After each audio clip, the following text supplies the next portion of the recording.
请把头发咱们洗澡。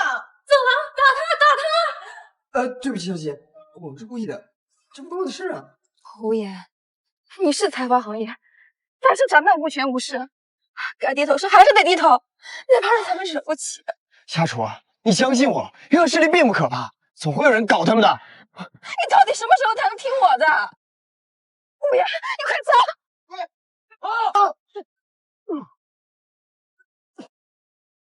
这就是你们得罪少爷的下场。你们走。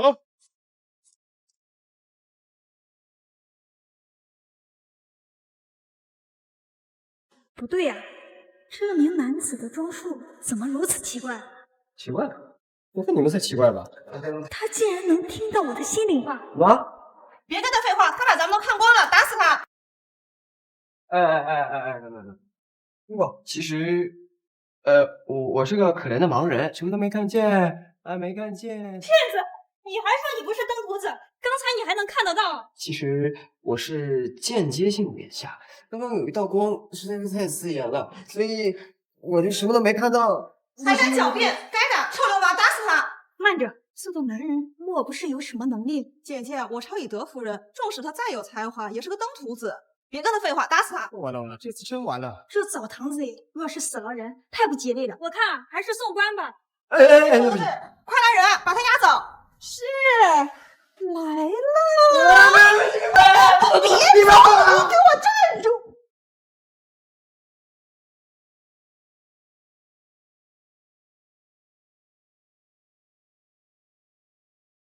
陛下万岁！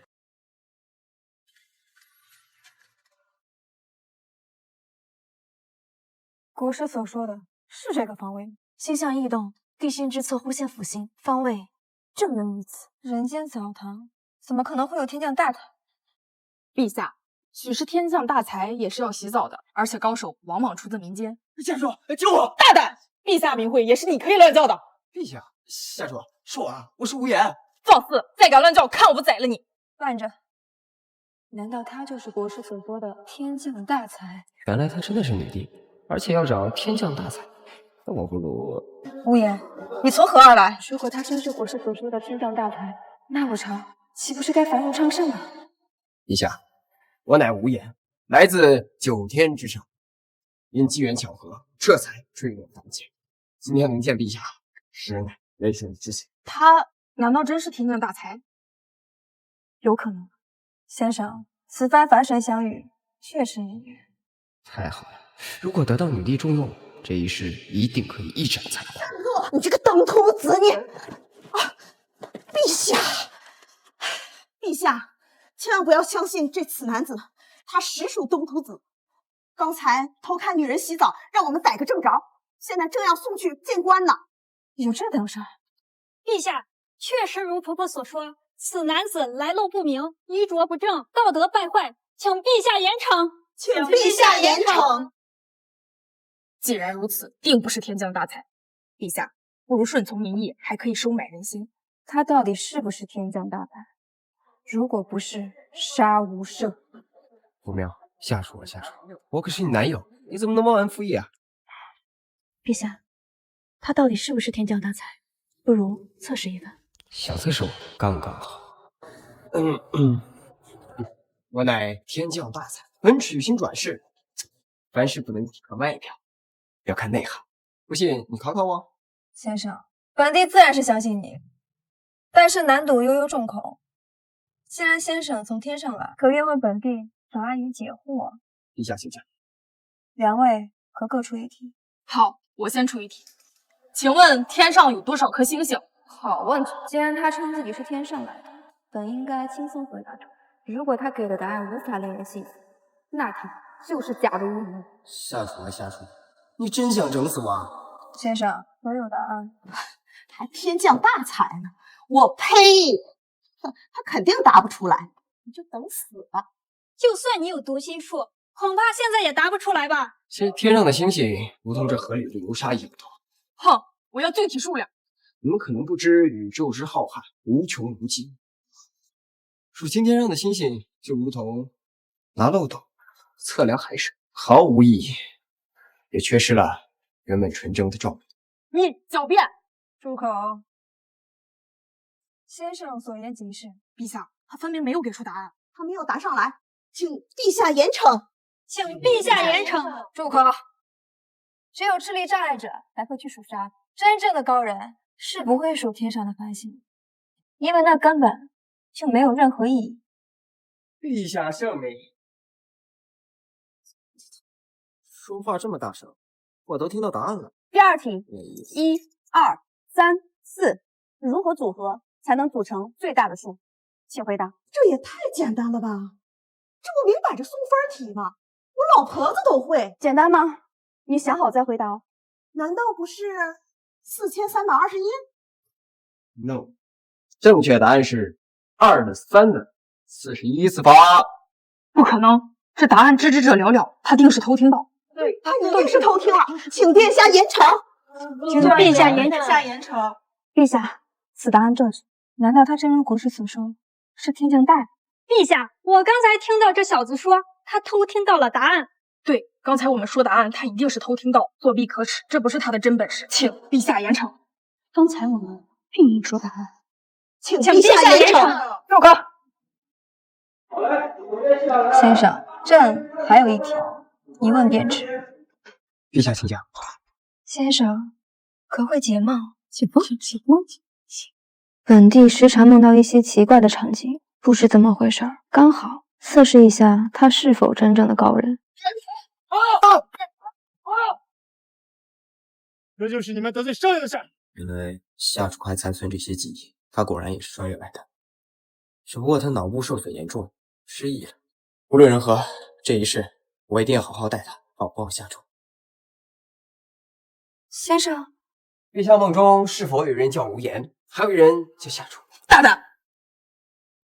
难道这人与陛下前世有姻缘？无凭无据，瞎扯什么？姚月，退下。先生继续说。是否还有4个女人？先生，你怎么知道？是否还有一辆奇怪的车子？有人穿着奇装异服？正是如此。难道先生正是我梦中的无言？先生，这是何缘故？真的假的？竟然全被他猜中了！这不可能，不可能，这太离谱了！这梦还能这么解吗？陛下，梦非梦，花非花，此地人多，天机不可泄露。这小子没想到还是一个神棍，挺会装的。那先生可否进宫一叙？求之不得。怎么回事？这个严惩呀！看上他了？难道陛下看上他了？住口！陛下决断自有圣意，尔等不得妄议。是，起驾回宫。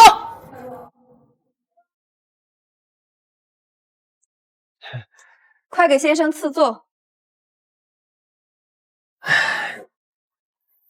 哎呦！先生，现在是否可以详细说说梦中之事呢？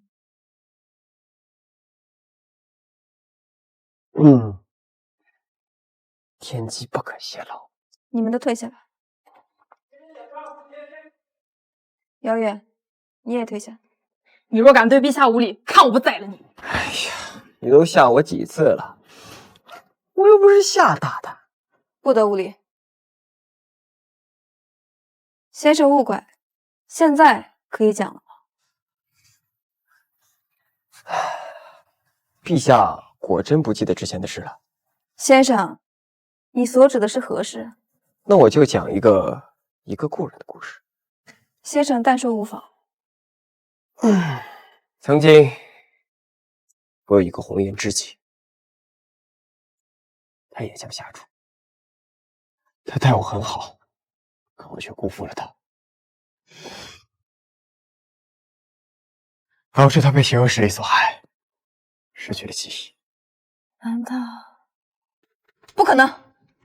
那陛下的梦可曾对外人说过？不曾，但朕也没有同你讲过。那我只能说，那是我和陛下共同的经历。匪夷所思，匪夷所思！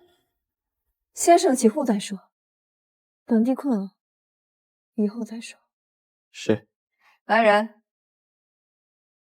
安排先生翰林院下榻，好生招待，不可怠慢。是，先生请。告辞。姚远，国师何在？陛下，国师正在门外等候。好，快请国师觐见。陛下宣国师觐见。陛下，安康。国师不必多礼，这人确实行为怪异。陛下所叙确实怪异，国师也觉得怪异。我就说嘛，他一个登徒子，怎么可能是天降大才？哎，这世间能人异士也是很多啊。国师觉得应当如何处置此人？陛下，天降大才关系到我国气运，臣以为当下正是用人之际，若此人真有大才，当重用之。国师可在是否试试此人是否名副其实？对，看他到底是不是浪得虚名。我已算过，无需再算。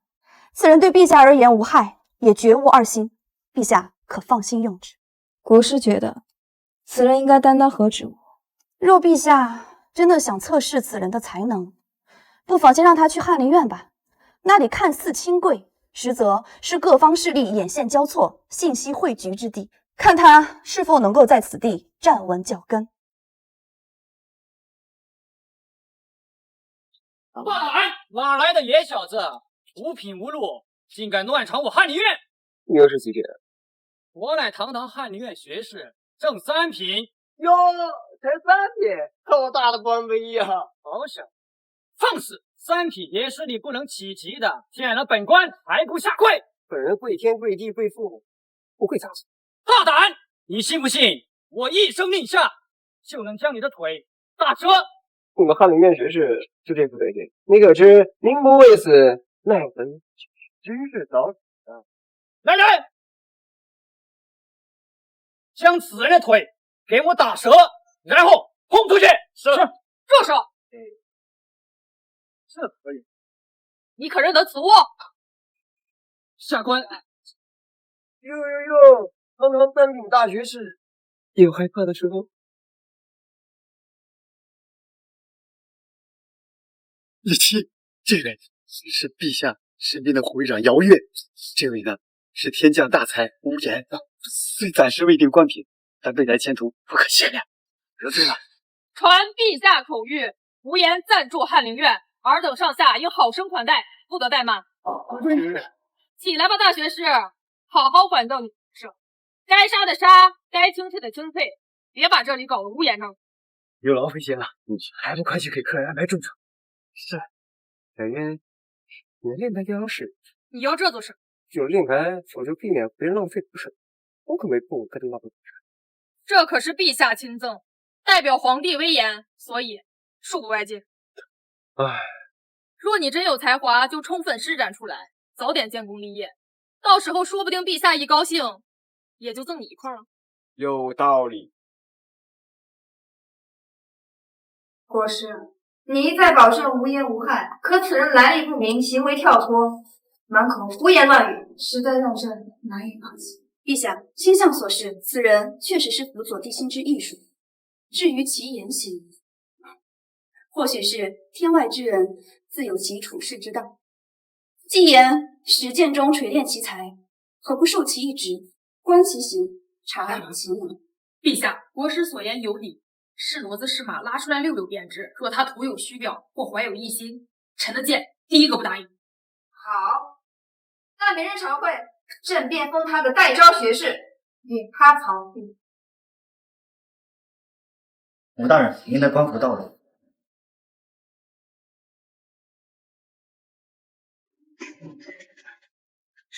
什么呀你？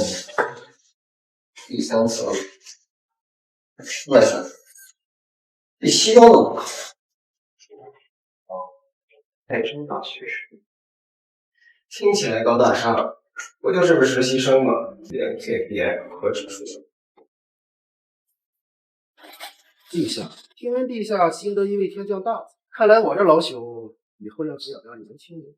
太上谦虚了，是否大才还需时间验证。只是这朝堂之上多了一个变数之人，你我都需好自为之。此子若不能收为己用，必成心腹大患。或可借他之力扳倒蔡相一党。两个老狐狸都想拿我当枪使，有意思。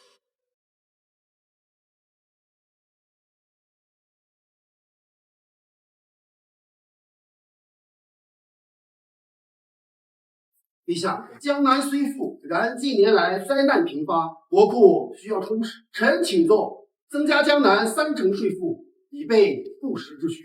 陛下，不可！江南百姓刚缓过劲儿，再加赋税，恐失民怨，动摇国本。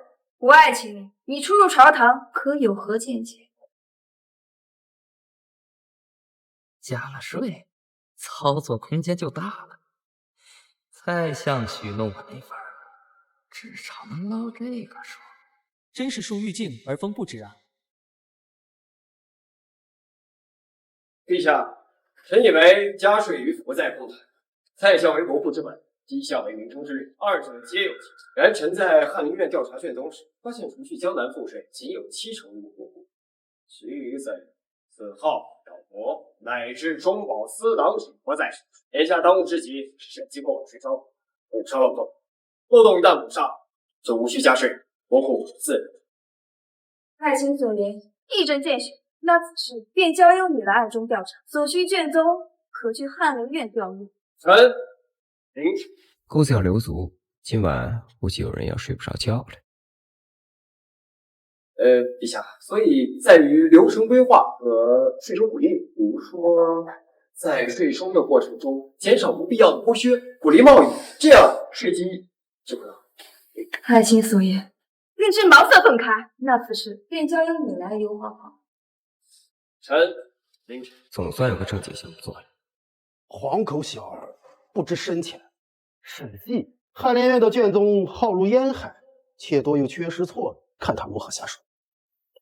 传话给李琦，让他行个方便。夏爷，您的意思是把水搅浑，真真假假，虚虚实实，一些无关紧要的可以给他，关键的账目让他去查去猜，最好能找到一些指向迹象的线索。学士，陛下命我研究税法，去调阅江南近10年赋税卷宗。吴代昭有密，下官自当安排。只是这卷宗后版复方几款，需些时日整理。这些您先看着。哦，就只有这些。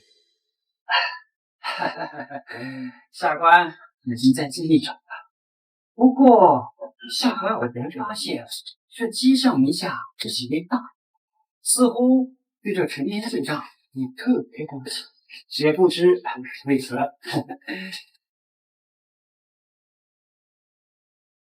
把祸水引向姬相，让他们狗咬狗。想拿我当枪使，看看最后谁玩谁。这帮老油条阳奉阴违，没有实权，没有自己人。吴市长何时返营？袁会长来的正好，你这气场往那儿一站，潇潇第一。快干嘛？往翰林院门口站，问问李学士卷宗手如何。你们继续巡逻，带路。姚会长，您怎么？吴市长奉旨查案，关乎国本，陛下甚为关切，着我时常查查进度。李学士可有什么难处？没有难处，下官这就去整理，连夜整理，绝不敢耽误陛下的大事。那就有道理。虽言语怪异，却比那些伪君子顺眼的多。搞定！看来这位冷面护卫也是可以争取的盟友。不过更大的算计恐怕还在后头。吴的女子立于朝堂，本就如履薄冰。蔡京儿欲借加税揽财权，吾偏不令他如愿。那无言行为怪诞，却屡出奇招，或可为一招奇兵。夏言是想借他之力对抗蔡相，鹬蚌相争，渔翁得利。纵使他不能扳倒蔡京，能搅乱其布局，与我亦有。派人留意无言，必要时可暗中避些顺手的线。老爸，这次是给情况怎么样？爱卿之姿，却与常人不同，表里清晰，着眼常人。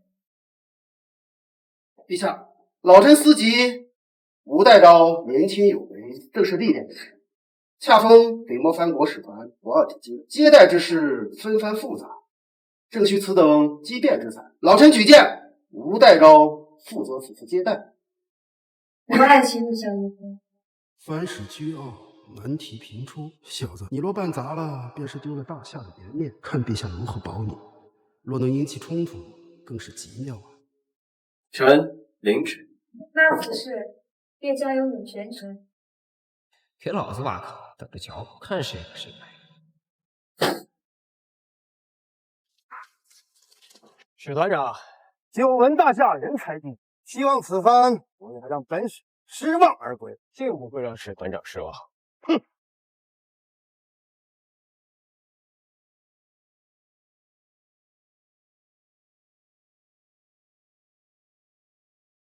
吴代昭，久闻你乃天降大才，我北漠拥有一算术瑰宝，名曰武功幻方，不知阁下可感一试？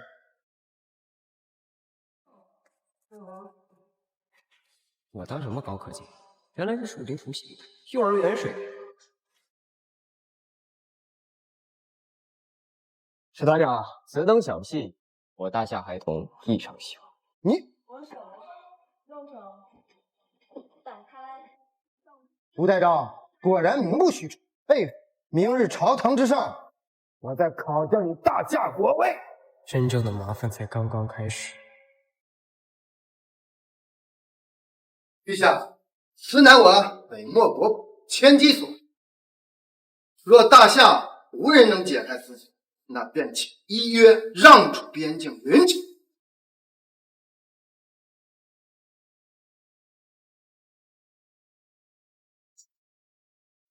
吴爱卿，鲁班锁变种还挺复杂。此所无事无俏。团长，我们管这玩意儿叫高科技，用粗口小孩玩都不会死的。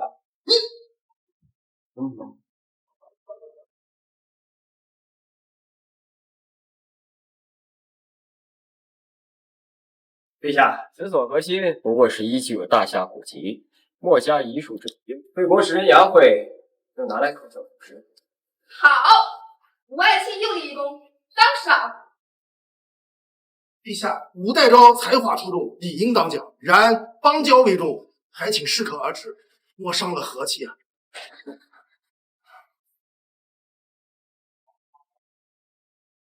今日多亏爱卿扬我国威。老板，这个蔡相屁股坐有点歪啊，老是帮着外人说话。是，可臣不知，边境与北漠的四狗自相是日发生。原来断人财路呀！无言此子，断人财路，犹如杀人父母。先是税改，再会邦交之谋，此子不能留了。相爷，宫中密探来报，说是无言明日要去翰林院查看边防舆图。哦，那便是他的死期，去安排，一定要做得干净利索。是。姬相果然料事如神，这消息得立刻回报。无言，看你这次如何化祥林。相爷，蔡相那边已安排人手，明日翰林院外便是无言的葬身之地。蔡相老儿果然狗急跳墙了，也好，他动静越大，破绽越多。相爷，我们是否要提醒您，或者暗中相助？不必，若他连这关都过不去，也不值得本相后续投资。若他侥幸未死，对蔡京的仇恨让会变更深。推步下去，将我们掌握的关于蔡相与北漠那些账目往来的模糊线索，巧妙地泄露给无言。是，相爷英明。搞定阶段使团的任务，总算立下点功劳。今天去查查边防云图，看看蔡相那老小子到底在边境搞什么鬼。快知道了，目标出现，听我指令。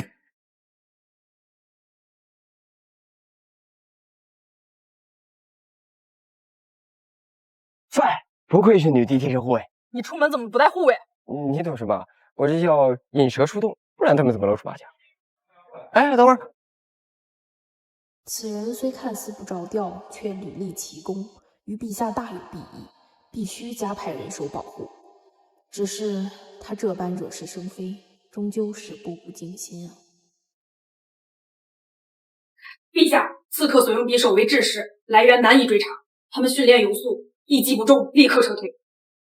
太清，他当真以为朕不敢动他？眼下证据不足，动蔡相可引朝廷动怒。是朕疏忽了，那你受惊了。陛下，臣有地方，既然他们想让我死，那说明熟悉他们，这心不想亲自。不好意思。迹象：账目被没，忌讳。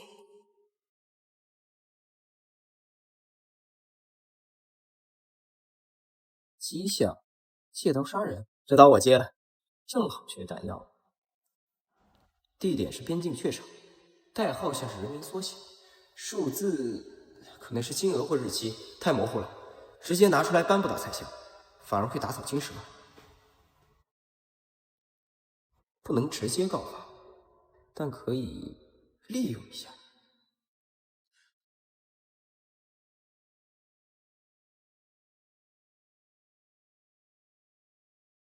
陛下，蔡相党羽并非铁板，有些人驱逐他是为利，有些人则是被迫，有些人则是看不清方向。我们可以分化拉拢，逐个击破，并对姬相手下过分激进，试图借此机会打压其他异己的武官，适当打压使其内部生息。此事甚了，既能削弱权相，又可稳固朝堂君皇。但此计务必行准，谨慎使用。朕明白，可是朕亲自来办。臣告辞。无言啊无言，你究竟还有多少惊喜是朕不知道的？此番见识远超朝堂诸公。刚以为会不上，刚以为一歪，刚以为七挺歪。陛下此举何意？收买人心，还是冲着我来的？我跟你说，蔡相克多管，往日我等稍有差错，他便严加斥责。哎，今日陛下不过是略施恩赏，他便如此敲打。哎呀，祸非明主啊！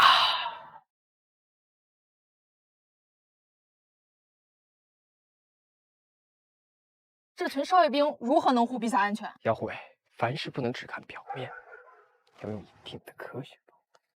嘿嘿。陛下对他愈发倚重，他心中究竟是如何看待陛下的？那日他于此，我竟有些慌乱，不该如此。陛下，这是御林军招募信。蔡相的几个子侄休想能够过关，被他打压但颇有能力的寒门子弟才是明智选择。无言又是一个，这分明是离间之计。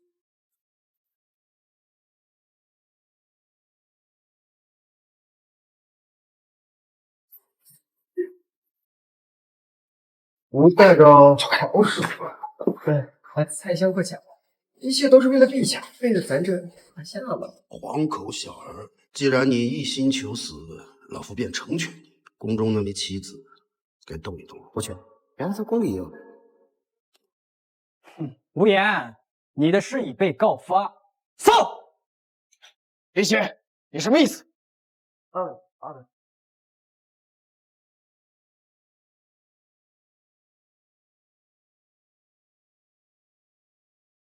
勾结北漠，人证物证俱在，拿下！栽赃这么老套，但确实有效。陛下，臣不信无言会做此事。姬相虽有波澜，但未见其叛逆。朕亦如是，但是人证物证都指向他，众目睽睽之下私出，可有包庇，难以修正。陛下，证据确凿，为安民心，朕朝纲，请陛下即刻下旨，严惩国贼。先将无言软禁于住处，若非朕旨意，任何人不可探视。此事朕要亲自查明。亲自查明？哼，时间够了。无言，你可一定要坚持住，这样需要一些时间。哥可是看过800级科男加神探狄仁杰的人，这种粗糙的栽赃手法太……现在关键是女帝信不信，以及姚护卫和国师能不能掌握关键性证据。蔡老会被你这次弄不死我，就等着被我弄死吧。无言那家伙虽然讨厌，但绝不协作此等事。这箱子定有蹊跷。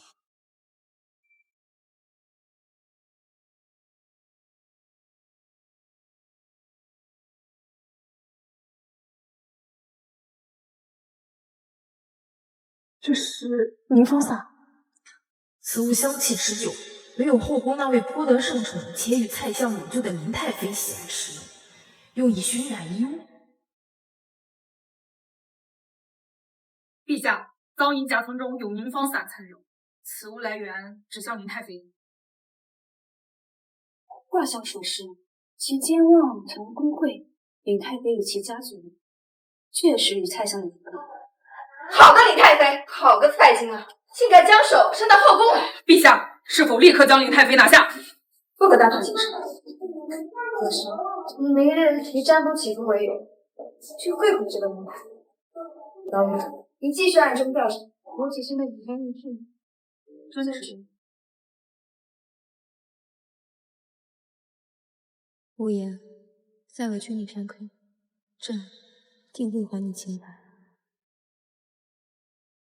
娘娘，近日紫薇地心旁有晦暗之气缠绕，恐有小人作祟，秽乱宫会，不知娘娘可曾有察觉？我是说笑了，后宫在陛下的治理下一片祥和，是吗？那为何贫道算得有股子邪气与娘娘宫中颇有关？譬如某些不该出现的香气。国师饶命，是蔡相，他以我父兄前程性命要挟，让我找机会将那东西放进无言的房中。那箱子是他的人通过我宫里的太监送进来的，我不知里面是赃银密信啊。我爷，赃物自你收出，人证物证俱在，你还有何要说？诸位大人，办案要讲究证据链吧？你说这份密信是我漠北往来的，请问用的是何种纸张、何种笔墨、何种传播途径？自然是北墨，常用之，是吧？这纸张分明是宫廷特供选浪钱，裁切痕迹新旧不一，与宫廷记录的统一批次纸张裁切日期不符，分明是后期伪造，仓促裁切。至于那赃银，哼，那箱子里的赃银更浓。林太妃诬陷官员，打入冷宫。太相治下不严，纵容亲属胁迫嫔妃，罚俸3年，闭门思过3日，涉事官员一律罢黜。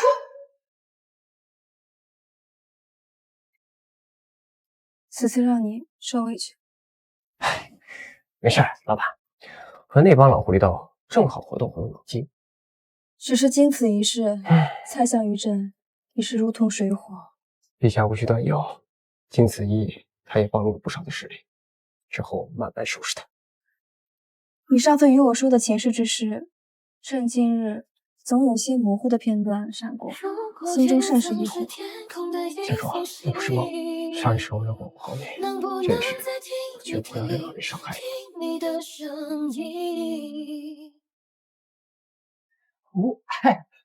吴大人，您回来了，下官已为您备好上等的茶点。他是这个世界上最有风险者。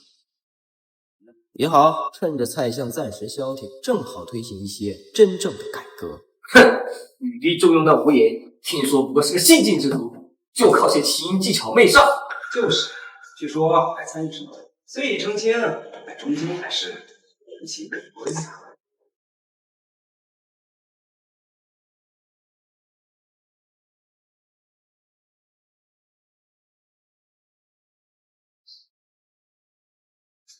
几位兄台所言，在下没有，不知几位对朝廷即将推行的考试法和税改优化有何高见？那我就告诉你什么。他究竟是个怎样的人？此子已成气候，心思缜密，手段层出不穷。先前想利用他制衡蔡京。如今看来，恐养虎成患。他若得势，容不得我等。相爷，那我们不能再做事了。或许该考虑暂时与蔡京老儿联手，先除去这更大的威胁。本王那个好，如今是越来越不把本王这个皇孙放在眼里哦，竟然由一个来历不明的野小子巧风巧雨。王爷，蔡相刚刚在无言手上吃了大亏，正怀恨在心，而姬相似乎也对无言起了忌惮之心，此乃天赐良机。看来是时候推波助澜，让他们斗得更狠些。或许本王还能坐守无言之路。科举在即，命中方位，取士标准，对爱情可与何见之？此次务必多去江南士子，他们的家族与老夫利益攸关啊。寒门学子更易掌控，须多提拔，以抗衡蔡京一党。果然，都是偏心被过选才。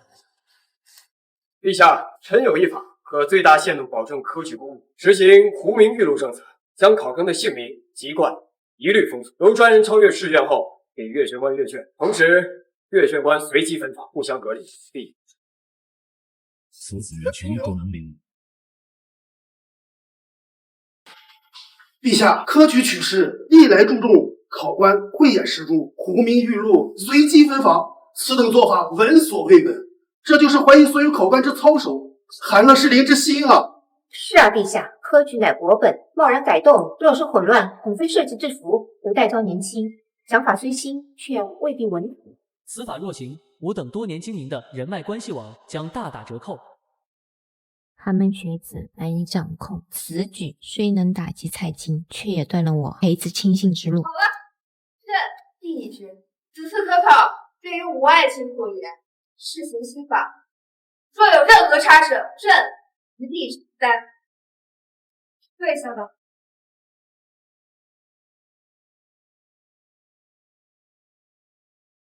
你此法可是将满朝考官得罪了个大半。不得罪他们，相当于得罪所有的寒门。在真正的才学，别说不把他们逼急了，他们怎么露出马脚？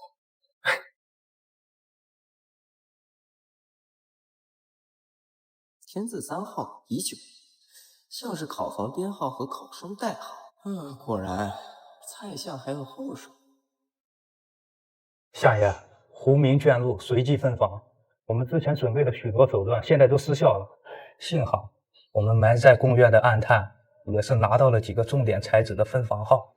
足够了，不能大面积控制，就精准拉拢，把那几人的考房号透露给我们的人。开考后想办法制造点意外，让他们成我们的情。记住，一定要做得干净，别留痕迹。相爷，蔡相那边果然没死心，还想精准拉拢几位寒门才子。老狐狸，不见棺材不落泪，派人严密监视蔡相在贡院的所有人手，记录他们接触了哪些考房，哪些人，将来是扳倒他的铁证。那吴阳那边暂且按兵不动，让他先和蔡军去斗，我们坐收渔利即可。坐收渔利即可。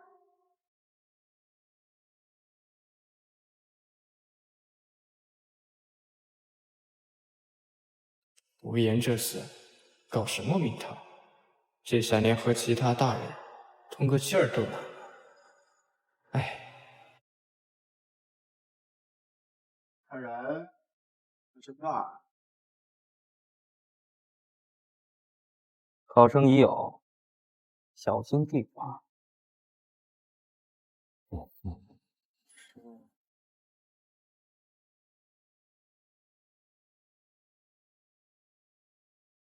好文章啊！此子若中，必定位列前茅。只是这文风似乎并非蔡相或姬相门下任何一位熟知才子。罢了，以文取士吧。报的情况如此，蔡相的人接触至少3名考生，方式各异，但都挺隐蔽。辛苦了，继续监视，不要打草惊蛇。是。走。蔡相果然贼心不死，不过只要核心的阅卷环节守住，他的影响力就有限。现在关键是姬相和那个一直暗中窥死的恭亲王，他们到底想干什么？不公，此次科举定然是有黑幕。我等文章锦绣，为何落榜？定是那无言搞的鬼。对，什么狐名誊录，说不定就是他把我们的名字换掉了，包庇寒门，打压我等世家子。对，不公，一点都不公平！我去驱逐他们。等等，现在以武力镇压，就会坐实我们打压他的指控。靠他！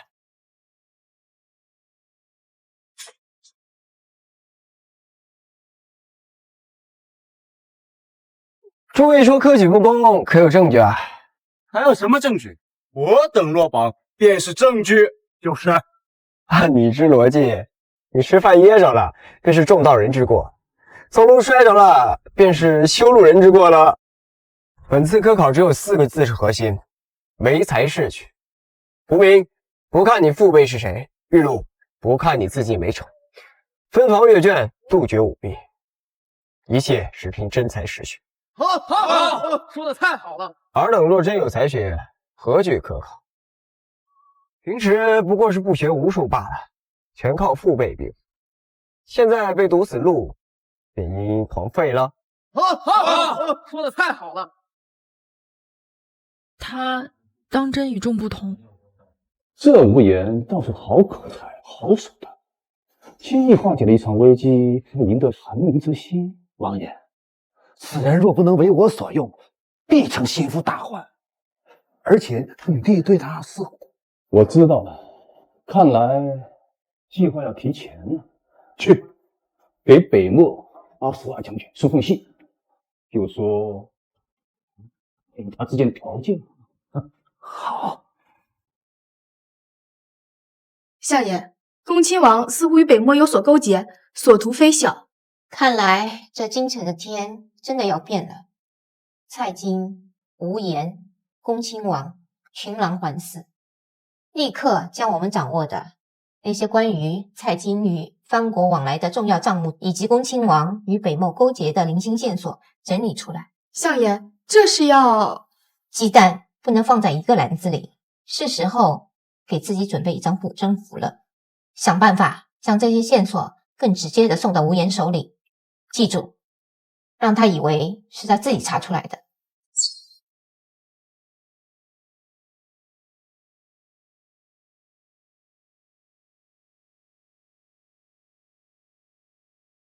蔡相的走私账目片段，还有恭亲王，姬相这次是想借我之手，同时对付蔡相和恭亲王，好一招去虎吞狼。但这情报大概率是真的，麻烦大了。陛下，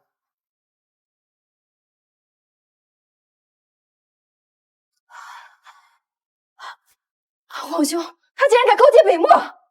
陛下，若情报属实，恭亲王所图恐怕不止权位那么简单。结合之前科举风波来看，他应该在酝酿一场更大的阴谋，比如兵变。这大踏步跑啊！陛下，现在不是伤心的时候，我们应立刻做准备。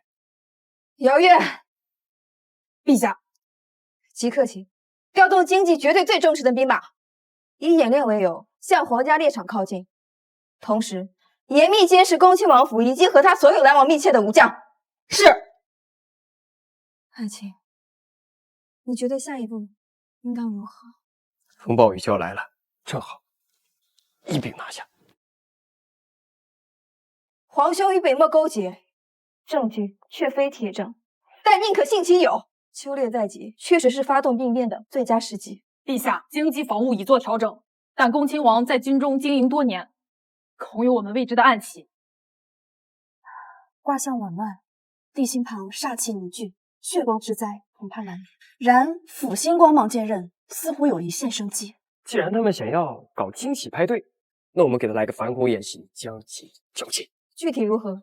先令我的读心术在秋猎前和秋猎中反向甄别出哪些官员武将已经倒向红旗。其二，秘密调集绝对忠诚的部队，在外围形成反包围之势。其三，我们需要一个他们觉得可以必胜、可以跳出来的地方。好，朕来当这个诱饵。秋猎第3日，陛下会进入黑风野区，那里地势复杂，便于设伏。届时我会亲率使士直取一家。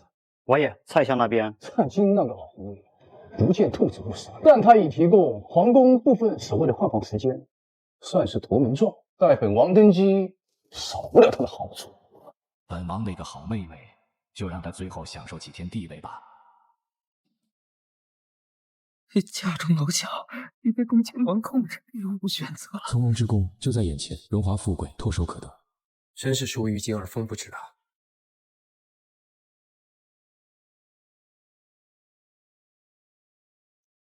这些人秋猎时需重点监控，尤其是这几个将领，他们很可能直接参与行动。竟有如此之多，这还只是我能确定的，真正的威胁可能藏在更深的地方。秋猎时，请务必寸步不离陛下。你也小心。这感觉还不赖，不过真正的考验马上就要来了。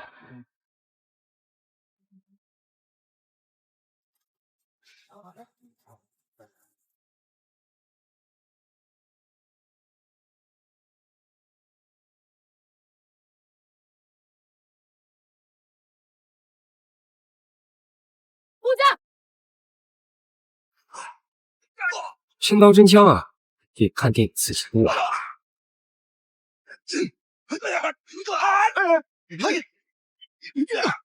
他这些下三滥的招数竟颇为有效。老祖宗的东西好用就行啊！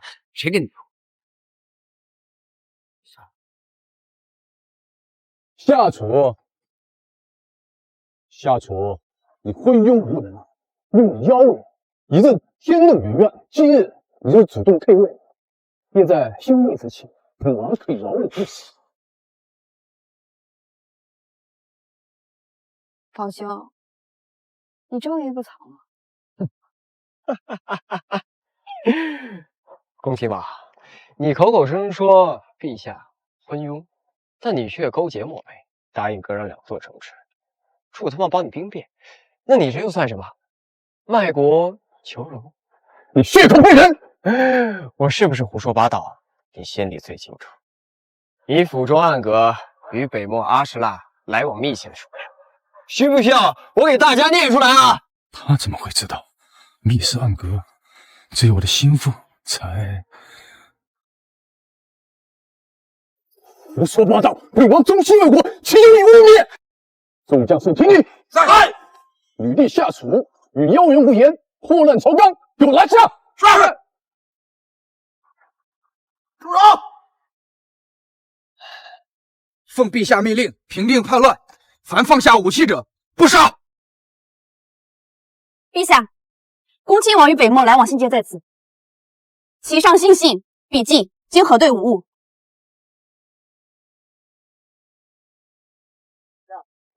好你个乱臣贼子，竟然联合外敌，谋权篡位！老夫真是瞎了眼，差点受你蒙惑。陛下，臣愿代替立功，截杀此僚。再见，你个反复无端的小人！拿下！带路。陛下，臣都是被那个恭亲王逼的呀。参见，你虽未直接参与叛变，但是勾结亲王，泄露公金，其心可诛。罢去一切官职，褫夺封号，押回候审，釜底抄查。只要活着，就还有机会。老臣冤枉啊！快！此刻朝局未稳，排序权衡，不能将蔡党逼至狗急跳墙。无言，叫朕若非帝王，你我是否？陛下，陛下，这一世的情债，好像比上一世还难搞啊。吴爱卿数次救朕，功在社稷，朕欲封你为安国公，10亿千户，如何？谢陛下厚爱，但臣请陛下收回成命。为何？我才来几日就封功封爵，让大家怎么看我嘛？不如来点实际的，放我几天带薪休假，让我逛逛这京城。吾爱卿谦逊，朕心甚伟，允你半月木休，一应赏赐，容后再议。陛下，吴大人休假期间安危亦须保证，臣请命负责其护卫。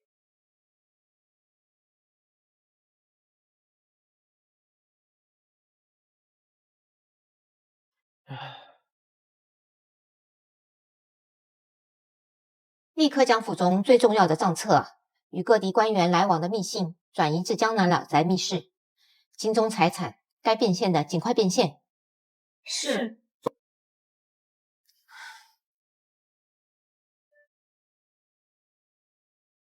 儿啊，为娘若有不测，你需谨言慎行，远离朝堂漩涡，带着这些钱财，隐姓埋名，平安度过一生便是。娘，去吧，记住，任何时候活下去最重要。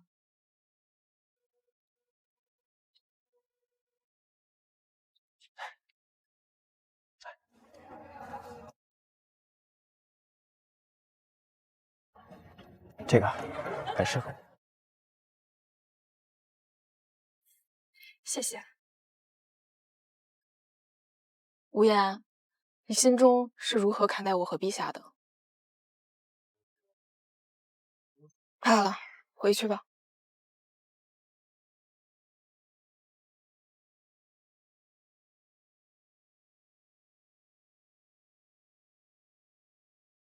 吾爱卿，叛乱初平，百废待兴。朕欲革新立制，你以为当如何下手？陛下，臣推举考成法，量化官员政绩，以3试考成为主，定期考核优胜劣汰，同时成立廉政司，专司彻查陈年旧案，肃清官场贪腐。准奏。廉政司就由你来总理，赐你一个便衣行事职权。首个目标，便从迹象以及各党羽贪墨过往、结党之罪查起。迹象老谋深算，账目做得极其隐蔽，但只要是假账，就一定有逻辑漏洞和经不起推敲的关联。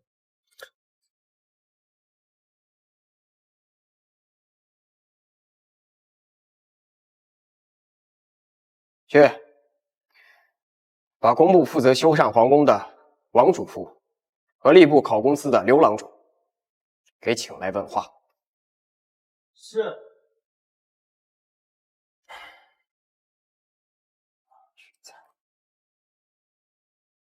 相爷，王主簿和刘郎中都被无言带走了，他们知道的事情太多了。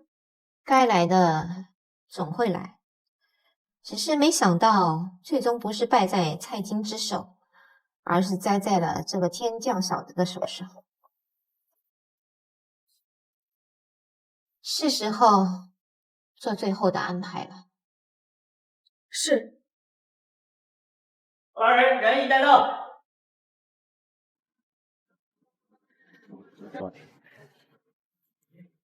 你2人说还是不说？我说，我都说。那笔银子是迹象示意我通过黄岭项目转移出去的，具体去向是江南的盐引。归来生前考评，迹象也确实多次暗示照顾名单上人，收受的财物大部分送到了迹象实力的人手。来人，来，将他2人押下去。是。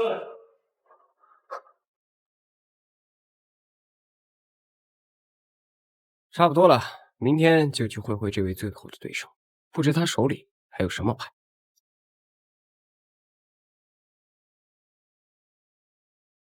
陛下，此乃臣历年所结党羽之名单，还有他们所犯之事的证据。后面附页是臣所知部分朝臣与外敌藩国来往的把柄。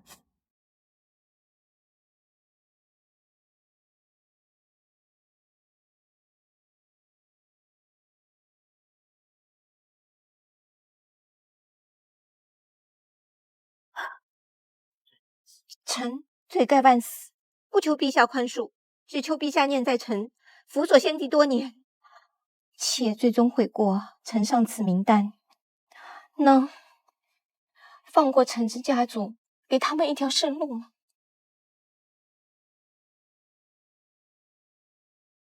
迹象结党营私，贪没国帑，证据昭彰。然念其辅佐先帝有功，晚年悔过，交其同党与外敌把柄，于国尚有威功。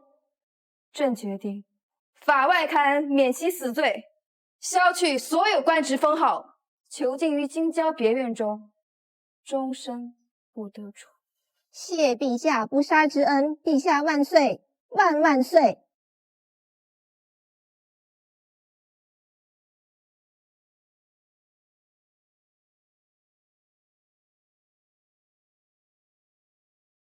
姬相，兔死狗烹，鸟尽弓藏。望吴大人好自为之，莫要步了老身的后尘。我与你不同，我所求非权非利，只为辅佐明君，开创盛世。盛世，这朝堂就是个吃人的地方。等你触及更多人利益时，便会知道。道不同不相为谋。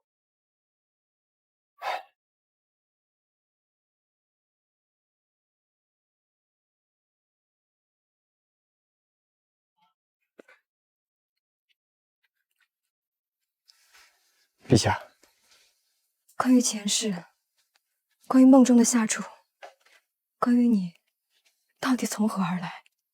陛下，其实我并非当时人，我来自千年之后，一个与这里截然不同的世界。上一世，你叫夏楚，是我的女友，我们因反抗黑恶势力双双殒命。我不知我为何会带着记忆来这里，我也不知为何会成为奴婢。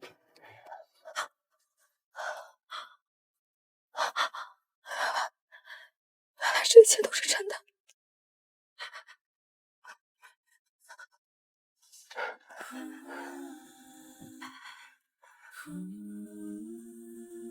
还是你辜负了我，这一世你还会吗？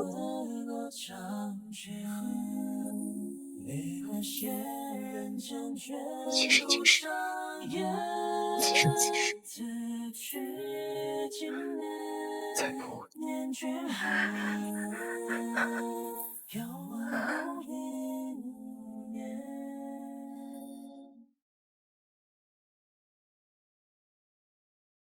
陛下与他既有前世姻缘，今生又彼此倾心信赖，我终究是个局外人。边疆或许才是我的归宿。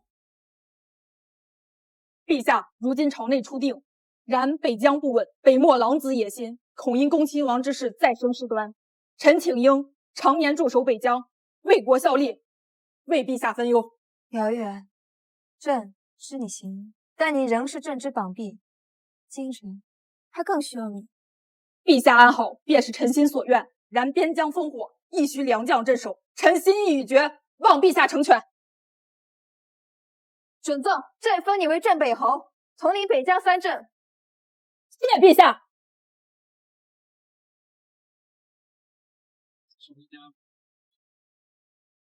祝你平安。别婆婆妈妈的了，好好辅佐陛下，不然我手里的剑可不答应着。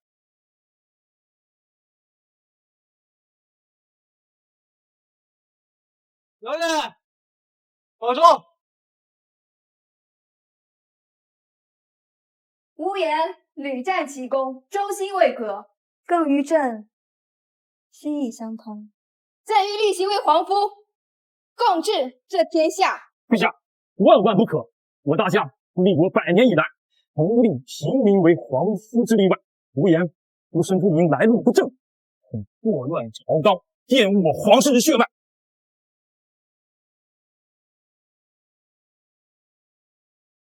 皇叔，无言之才于国有大功，你怎可因门户埋没人才，更辜负了朕的心意？陛下，祖宗规矩不可坏，王室体统不可失。若立此子，老臣无颜面对列祖列宗。陛下，可否择日再议？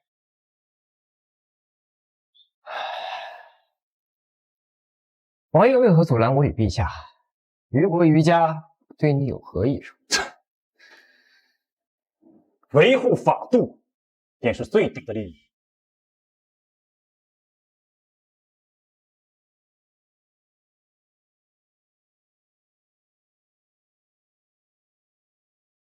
王爷若与我合作，可保农作物产量至少增加30%，可保万顷良田，旱涝保收。此公名在千秋，青史留名之举。王爷是聪明人，孰轻孰重？此子若所言若真，却是不世之功，青史留名。真是。王爷请看，这是我们的新式原理。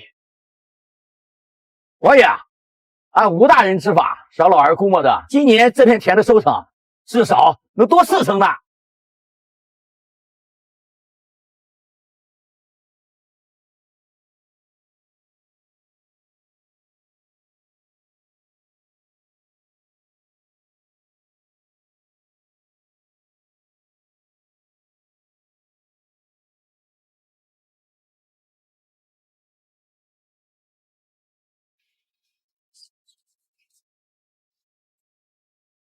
列祖列宗在上，星象所示，无言大人乃紫薇帝星旁之辅星转世，与陛下相交，阴阳结合，可保我大夏国祚延绵，300载盛世可期，此乃天意，天意不可违。陛下，老臣及宗室众人愿意遵从陛下的意愿，立吴大人为皇夫。但皇夫身份尊贵，若再掌管其他官职，恐权力太重，与礼制不合，故老臣恳请陛下，让吴大人以帝夫身份参政，看需要辞去廉政司等一切失职。陛下，臣欣然接受。这样也好，从1线退居到2线，搞搞战略，培养下一代，这才是可持续发展。这一世，我终于没有辜负你。下厨。恭报陛下。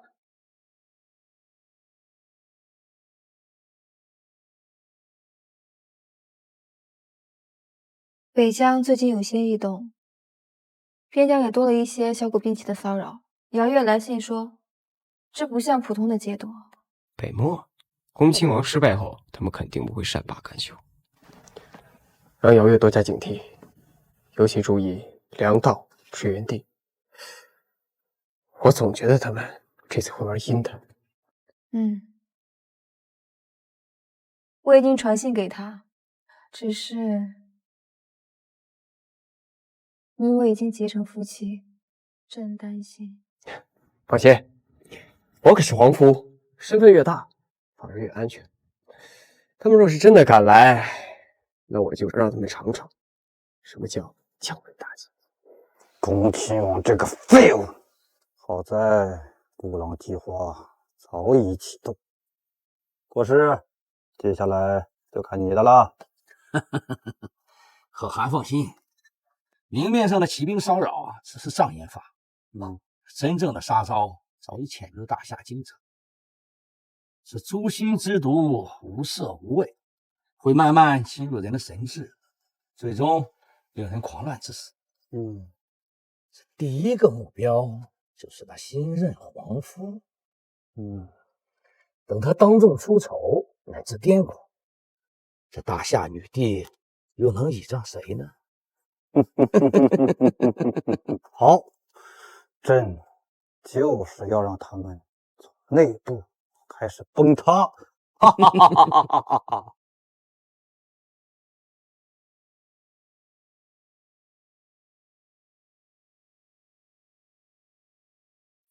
怎么回事？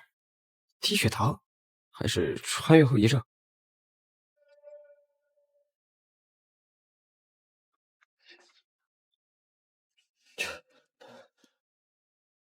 无言，无言，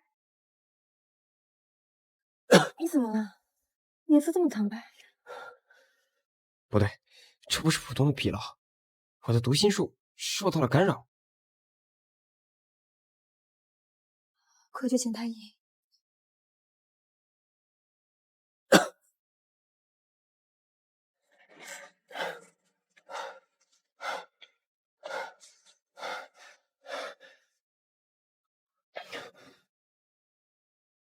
皇夫脉象甚是奇特，似有外邪侵扰，扰乱了心神，但又无似寻常风寒或中毒。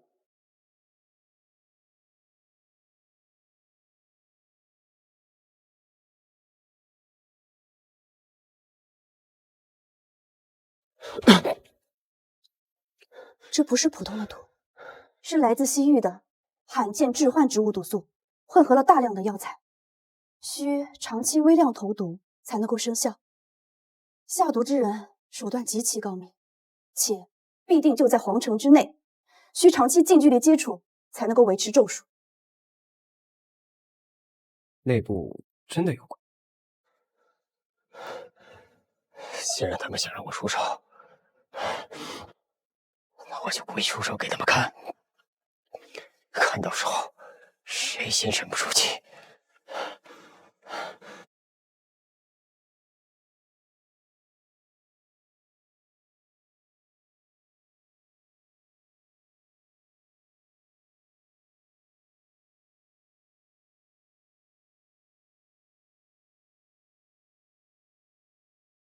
果然有问题。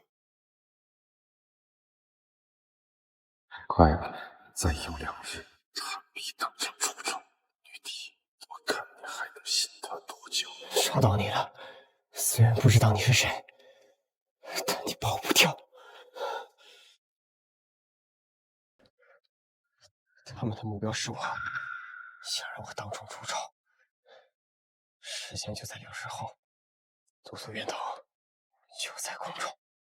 此毒若直接拔除，恐伤及皇嗣根本，需要找到摄入者媒介或者本人。我需布阵，缩小范围，务必尽快查出此人。不必，我们给他来个将计就计。如何将计就计？各位，今日由皇夫为大家授课。今日我给大家讲解算术法中最简单的乘法。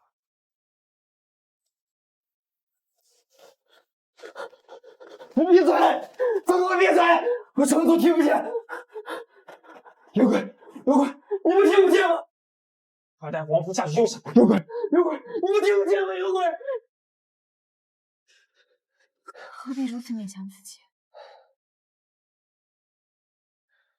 我不这样做，曾让登让的老鼠知道咒术已经起效，并且我已经确认，他就是血堂李世强。李世强，他祖上的确是北漠巫族一代，难怪能施此等咒术。他此刻必然以为大事将成，戒备罪颂。不好，他们要销毁证据或资金。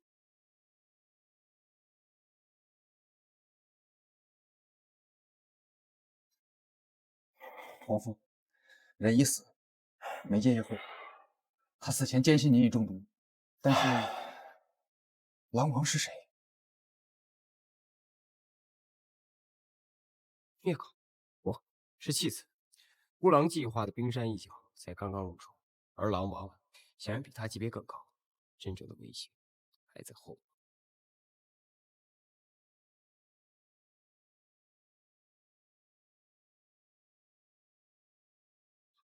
住手！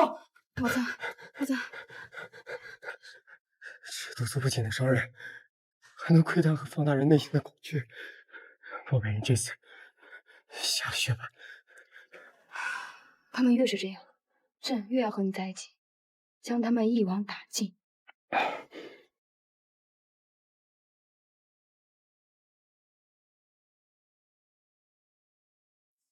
陛下，皇父。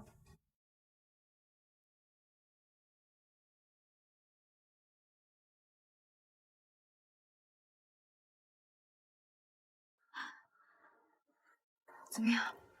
毒素已清，但皇父还需要休养几日，稳固神魂。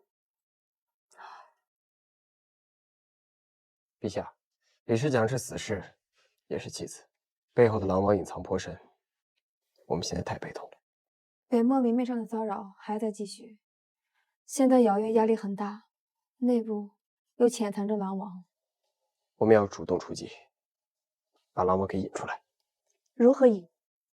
他们最希望看到的就是我垮掉，那我就让他们看到一个刚恢复、急于立功，并且会犯错的皇父。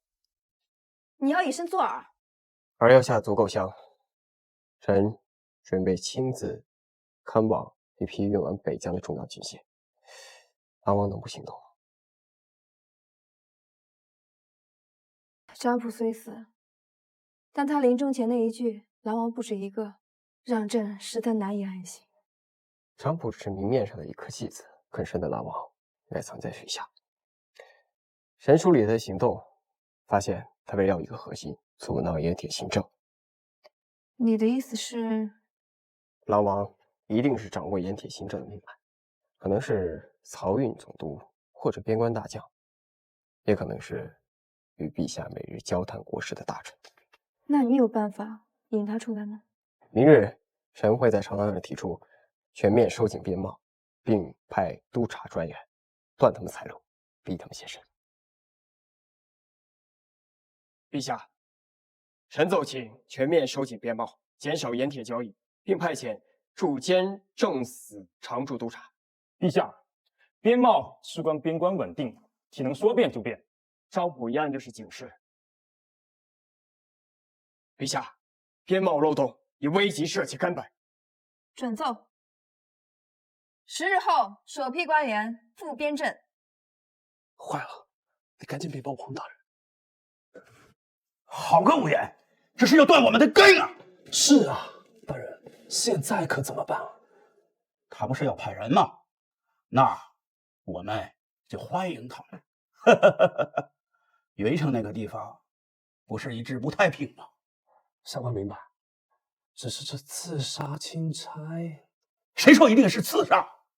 水土不服、匪患、意外。云城那个地方4个官员太平常了。哦，王焕之果然坐不住了。孙侍郎离开府之后，直接去见了几个江湖人。看来他们准备在云城动手。需要我加派人手保护专员吗？不，让他们动手，让他们自以为得手了，才能露出更多的马脚。这是给云城守城将领的一封密令，请你亲自派遣可靠的人，务必保护专员的安全。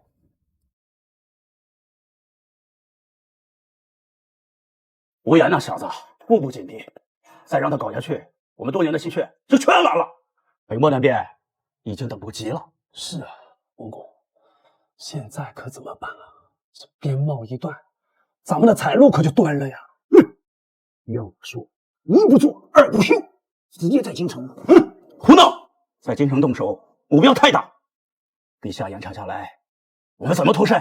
那他不是要收紧边贸，派专员吗？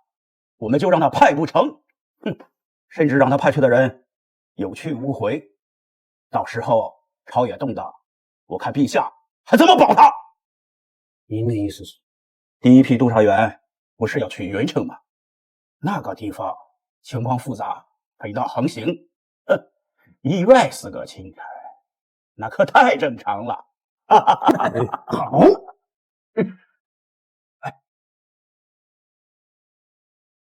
陛下，鱼儿已上钩，王焕之他们定会在云城对督察专员下手。明知是陷阱，为何还要派人去？岂不是让忠良冒险？不这样，怎么找到他们勾结漠北、谋害朝廷命官的铁证？陈毅派了激进可靠的人，并让姚月挑了他最得力的护卫暗中保护。此次明面上是督察，实际上是为了引蛇出洞，抓他们个现行。务必保证官员的安危。小心点，此地容易设伏。站住！上！保护大人！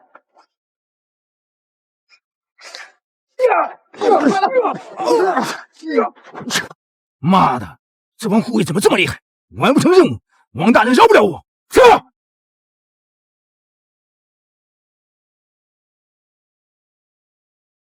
大人，那帮匪徒训练有素，绝对不是一般的山贼。他们的头目被属下所伤，左臂留下了很深的伤口，而且我看他们的功法路数，像是军中的。军中的人，好，暗中排查云城以及周边军营，找左臂有心伤的人，同时把遇袭的消息8倍里加急给陛下。该我们收网了。是。是。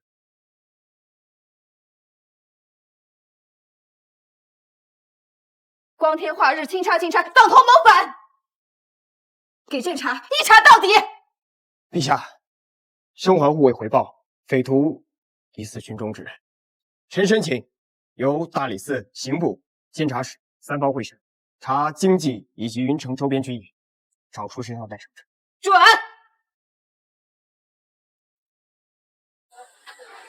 将军，朝廷要来营里巡查伤兵，您这伤……据我说是前些天剿匪伤的，让他们查。可是伤口新旧，太医一查便知。那你说怎么办？将军，不好了！廉政司的人带着陛下手谕直接闯进来了。什么？跪下！跪下！陈副官，你这伤怎么来的？前几天剿匪伤了。哦，剿的哪路匪徒？位置在哪？伤亡多少？是否记录？还不说实话！云城匪徒左臂受伤，和你受伤的位置、伤势一模一样。说，你受谁指使？假扮匪都西山清查大臣。说实话，或许可让你家人免受牵连。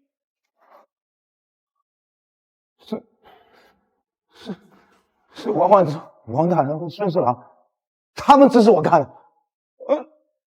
说是要断了吴大人您的臂膀，北漠那边也答应了。事成之后，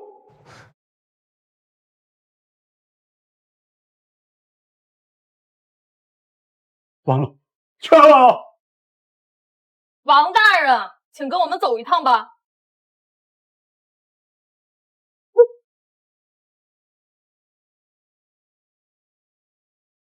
陛下，人已带到。陛下，王夫安秦王臣等依据云城线索，纵横摸瓜，以查明丞相余党李普右侍郎王焕之、孙侍郎、平房营副将陈王等人涉嫌操纵科举、美媚官职，勾结北漠一念，证据确凿。祸乱朝纲，罪无可恕。陛下，臣冤枉啊！此乃诬言构陷，证据皆是伪造啊！将涉案一切官员核查六审，打入天牢，严加审讯。是。王大人申诉证据伪造，可否指出伪造之处？那所谓迷信一定可伪造，所谓账簿皆是无稽之谈。那可否请王大人解释一下，去岁科考生已久的答案中，为何会有你王家幕僚核心才知道的西北水利数据？此数据在科考前半年，在你书房的议事记录中出现过，翰林院已做记录。他怎么连这种细节都查到？跟老子玩数据造假，哥可是受过大数据培训的。王大人，外面传话，让你务必顶住，家人自有照应。顶住照应，只怕是灭口吧？无言你好狠的手段。陛下，王焕之等人的罪名已基本坐实，他们通过操纵科举，将一批有才无德之人安插进要害部门，利用职务之便，向恭亲王旧部以及北漠残余势力递交我朝情报，以换取巨额利益。以皇父之见，此事当如何处置？既能震慑宵小，又不会过度动摇朝堂。依法严惩主犯，公17岁，必行逍遥，对其党羽分必瓦解。同时，将我们的科举法推进出来，增加胡明、玉露、所愿等措施的判与罚，从根本上杜绝此类事件的发生。搞定一个案子，不如建立一个好制度，这才是可持续发展。王焕之、孙有文、陈莽等主犯，证据确凿，按律法当判处以斩立决。其他从犯视情节严重，或罢官，或流放。其舞弊通过安排的官员，一律革职查办。北漠王庭包藏祸心，勾结乱贼，意图谋反。陛下，臣请奏，断绝与北漠王庭一切官方往来与贸易往来。凡与北漠王庭出售粮、马、面者，判活罪。准。从今日起，凡是脱离北漠王朝者，与我大夏和平相处者，我大夏将开放外市，均以公平的价格给提供他们所需的物资。这招等于对漠北王庭实行了最严厉的经济封锁与政治孤立。皇夫，经此一役，朝东蛀虫已经清扫大半，皇夫对北漠的这般经济制裁，胜过10万雄兵啊！王爷过奖，打打杀杀都不文明，用经济手段让他们内部生乱，不好坐收渔翁之利，这才是性价比。论制裁和分化瓦解，咱可是有祖师爷的。皇父殿下，按此边境贸易管理法细则和反经济间谍法细则，所有边境交易皆需登记造册，货物数量、交易对象皆需明确，这可大大压缩走私空间。没错，知识不只是力量，更是规则。我们要用律法和经济手段筑起一道无形的长城。是时候让这帮古人见识一下什么叫规则之胜。大夏断我盐铁，这是断我活路！各国那些墙头草们，哼！不是，难道就没有破解之法吗？大汗，强攻损失太大，大夏边境已经防备森严。既然您的不行，或许可以用点别的法。听闻大夏皇夫对格物致学极为看重，其根基在于宫廷乐。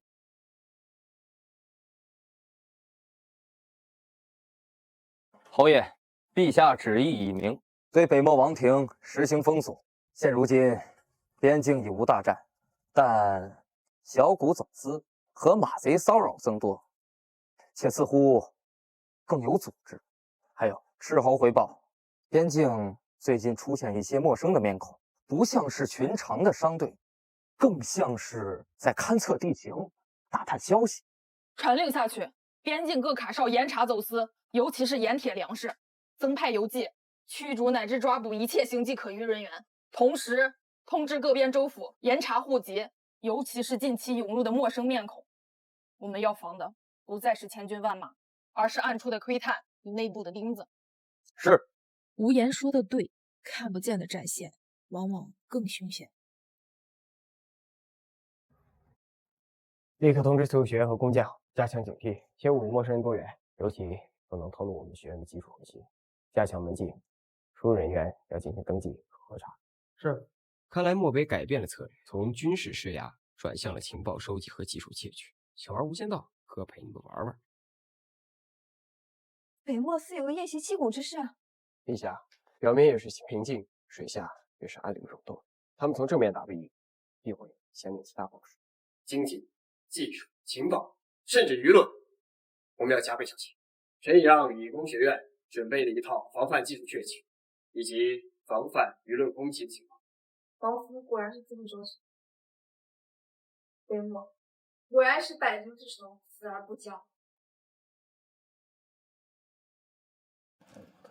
大汗有令，不惜一切代价拿下大夏理工学院关于农具改良、水车设计，尤其是那些能够提高产量的肥料配方。若是能再度收买几个核心的学子或工匠，重金不惜。理工学院守卫森严，很难混进去。找他们购买原材料的商人，找他们家中的奴役，找他们回家探亲的学员，总有漏洞可循。侯爷，我们地主的几个可疑商队，其成员极为诡秘，与边境几个小吏都有过接触，似乎在打听理工学院学员回乡探亲的路线和时间。想绑人或者收买，传令对这些可疑商队进行严密监控，掌握其所有联系人，对边境吏员进行一次秘密调查。我们要放长线钓大鱼，将他们埋下的钉子一并拔出。是。想在我的地盘上搞小动作，未免也太不把我放在眼里了。小兄弟是来自京城的学子啊，真是年轻有为啊！不知在京城学些什么？哎，不过是些正元书罢了。听说京城有一个礼章学院，里面进口些珍奇古怪的玩意儿。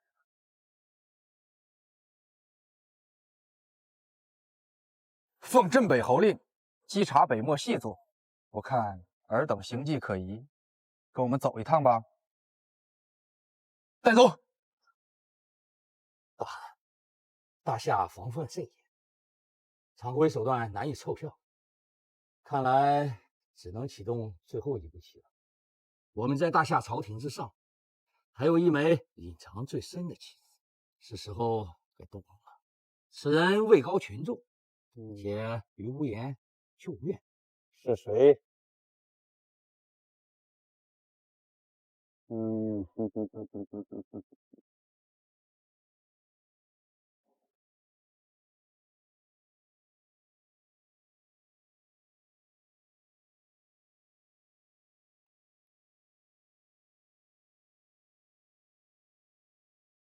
隐藏最深的老王终于要忍不住出来了，也好，省得我一个个去找，只剩我来场引蛇出洞的希望。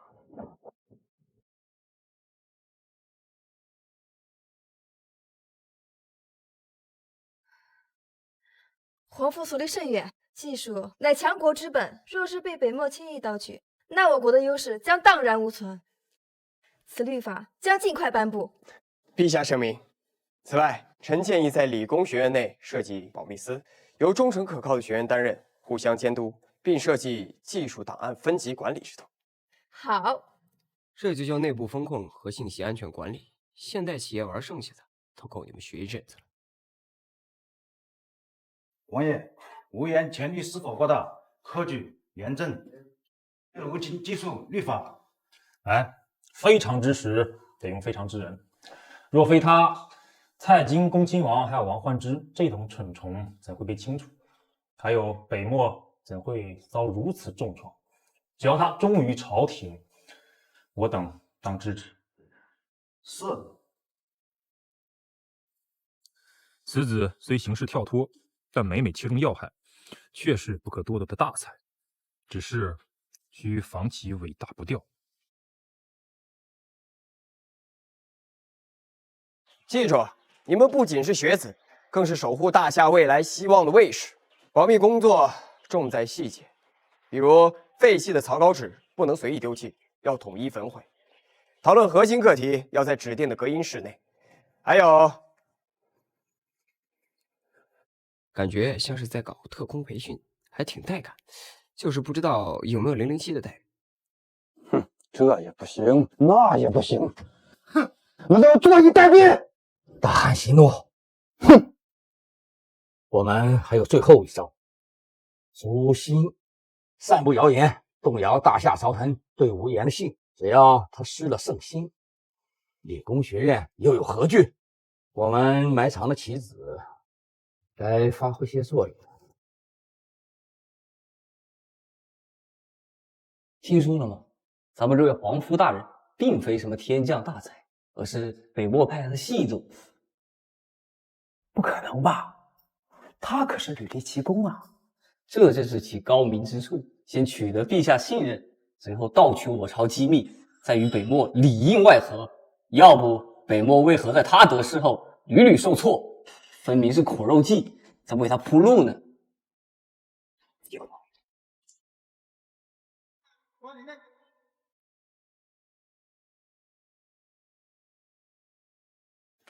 国师，此事你看。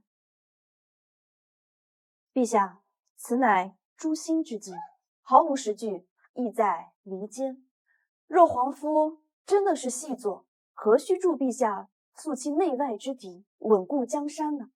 此等拙劣伎俩，无非是有人狗急跳墙罢。朕亦不信，但人也可畏啊。京城谣言你可听闻？听了，剧情编得挺好，但逻辑是硬伤，经不起推敲。说我里应外合，我合什么了？合着帮大夏搞垮了北漠的盟友，还搞垮了经济。北漠可汗是不是还要送我一块100斤的勋章？不可大也，谣言虽假，却能蛊惑人心。放心，终止谣言最好的办法不是赌，是输。我已经有办法了。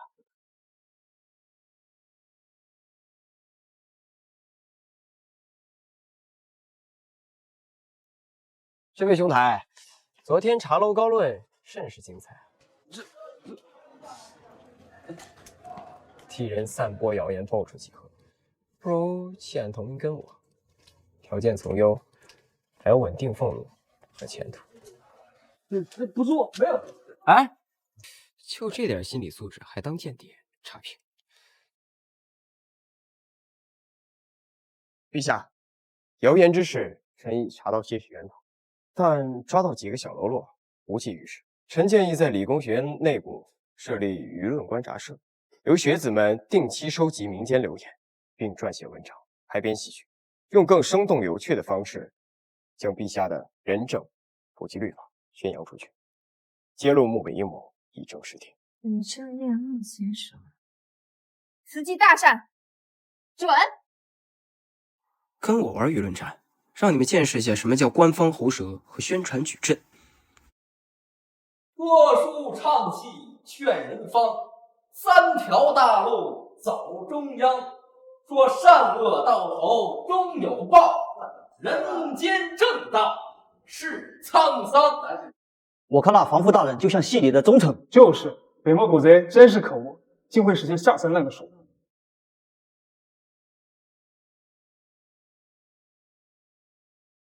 废物，都是废物！这个新计划又失败了。大汗，我们应该跟各部族长谈谈。大夏的经济封锁，各部族怨声载道，快要压不住了。你这次应对谣言的方式很是高明。小意思，掌握话语权，占领娱乐高地，是基本操作。他总能以这种看似不着调的方式化解最棘手的难题。大汗一意孤行，招惹大夏，如今盐铁断绝，部落子民如何过冬？继续跟着他，只有死路一条。没错，大夏履地承诺，只要停战就开放边市，价格公道。我们为何还要为了大汗的野心抵挡？陛下，北漠8部联盟遣来使臣呈上联名血书，声称已罢黜北漠可汗，成立长老会，愿勇士臣服大夏，只为求开边市，给草原百姓一条活路。好，此乃皇夫经济所国立下的不世奇功，兵不血刃而屈人之兵。看吧，经济制裁加内部瓦解，效果杠杠的，打仗多费钱。皇夫真乃神人也，老夫敬你一杯。来，王爷过奖了，全靠陛下信任，将士如命，同人齐心。主要是对手太菜，经济战基本没遇到像人样的抵抗。北漠臣服，兵患已除。皇夫接下来还有何啥建议？陛下，外患散平，内政更新，土地改革、税制改革，理政考核、理工学推广至全国，我们终于可以发展第一个农业计划了。有他在身边，这万里山河似乎也变得生动有趣起来。镇北侯姚越临危受命，镇守北疆，破奸臣，御外敌，扬我国威，功在千秋，特升为镇国公。北疆军政仍由你来掌管。臣谢陛下隆恩，必当竭尽全力保北疆永远安宁。皇夫无言，筹谋得当，此战立大功，朕特赐并肩王，建军不讳，理工学院所需费用增加30%。谢陛下夸奖，但并肩王这个称号，臣不敢当。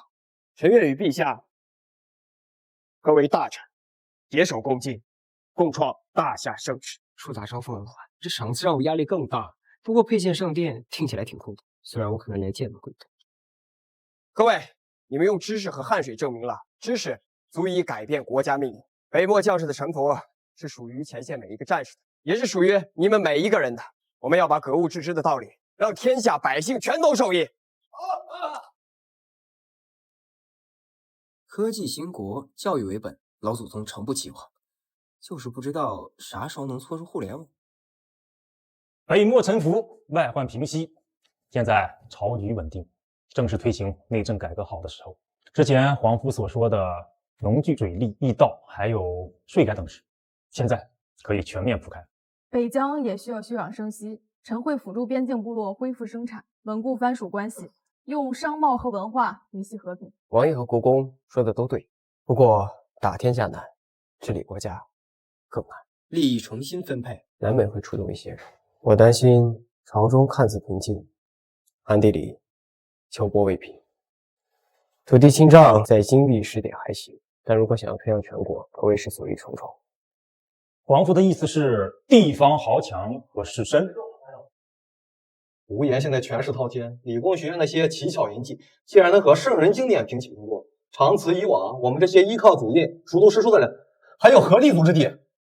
别急，陛下现在信任他，势统正旺，但是水满则溢，月圆则缺。他推新政，广开学路，触及了天下士绅和读书人的根本利益，我们静待时机呀。没错，他总有行差踏错的时候，或者我们可以帮他说个错。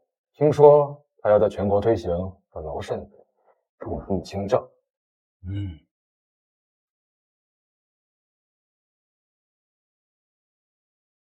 老人家，为何不用新种子、新技术、新工具啊？贵啊！不是我们不想用新办法，是地蔬菜贵，这换了种子，万一收成不好啊，这全家都得饿死。还是用那老办法保险。看来好东西要推广真不容易，关键在于土地不在他们自己手里。生产资料择偶制问题，到哪儿都是核心矛盾啊！陛下，新技术、新农具虽好，但在民间推广的阻力很大。主要原因在于土地兼并，积农无田或少田，对新技术的推广没有资本和动力。地方豪绅、士绅习惯旧有的剥削制度，对新法阳奉阴违，甚至加以阻挠。皇夫有何良策？要双管齐下。首先，第一，朝廷出面建立劝农社，租借贷款、农具以及田地，派遣理工学院的学生，降低风险。第二，土地兼并问题，地方官员以及王气超出土地，要么收回，要么委以重税。此事牵一发而动全身，须得仔细筹谋，谨慎小心。可先从劝农社和清汉开始。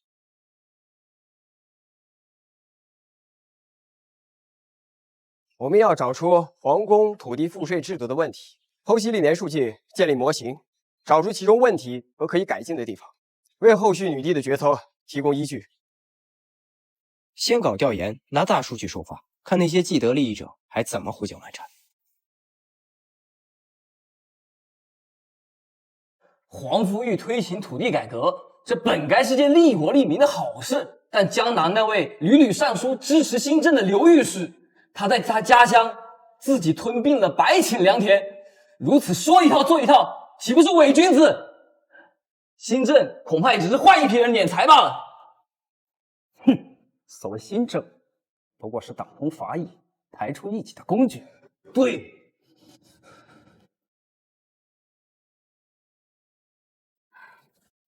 你看看，弹劾江南刘御史、王学义等人兼并土地的奏折，虽然查证之后数额有所夸大，但并非空穴来风。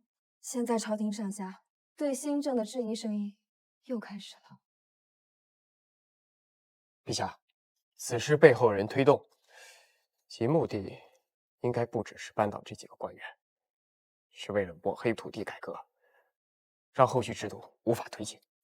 朕知道，但是这事儿确实让他们抓住了把柄。皇父，下一步的计划该如何？背后之人心思歹毒，要不要我暗中调查，揪出主谋？此乃阳谋，就算是查出是恭亲王残党或者是其他人干的，也很难凭此定罪。关键是如何挽回士林与其他新政支持者的信心。既然他们拿土地兼并说事，那我们就正面回答，调查支持我们的人，调查反对我们的人，查他个清清楚楚、明明白白，向天下告示。同时，推进县廷令草案的拟定，将辩论转向解决问题，而非人身攻击。想把我拖入泥潭打嘴仗，可直接开启新副本，用政策辩论较为大忌。陛下，最近朝野对土地兼并一事议论很多，臣认为这是关系到国家之根本、民生之生计的大事，绝不能含糊其辞，更不能成为朝野的工具。臣提议成立土地清账和县廷令起草小组，首先彻查京沪所有官员土地，一律按例登记、张贴登记，同时设置县廷令，对土地上限有限制，超额赎买者委以收税，安抚百姓。皇夫所言乃为国本，土地清账势在必得。即日起成立土地清账司和县廷令起草小组，就由安亲王总理、皇夫无言户部尚书、刑部尚书以及理工学院前派精英等协助，就从京籍开始下手，无论涉及何人，一视同仁。臣遵旨。老板霸气，这下有仔细看。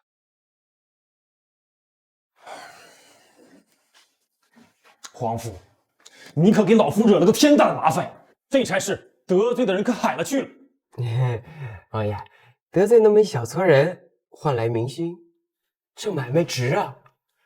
再说有王爷这根定海海神针在，不怕什么？下官这就去搜集历年的榆林图册和赋税目录，只是年代久远，错漏甚多。不必，理工学院有数据分析小组，专门处理这种陈年旧账。大数据挖掘，了解一下。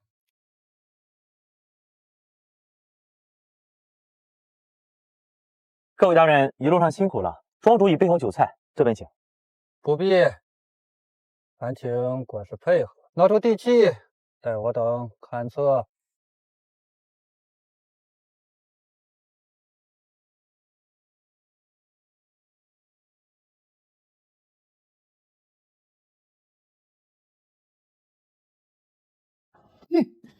他们可真敢查，竟查到本王的头上！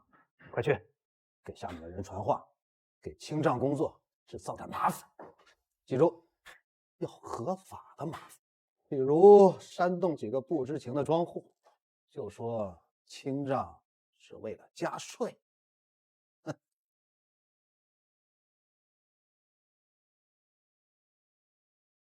哎，不能让他们凉了就得加税了。对，把他们赶走。对，保护好资料，切勿与百姓冲突。老乡，稍安勿躁，我们不是来加税的，我们是给你们免税的呀。我们这儿不欢迎你们，赶紧走！稍安勿躁，稍安勿躁，赶紧走，赶紧走，赶紧走！老乡，赶紧走。皇父，清账受阻，你有何见解？陛下，此事在意料之中，百姓是被蒙蔽的。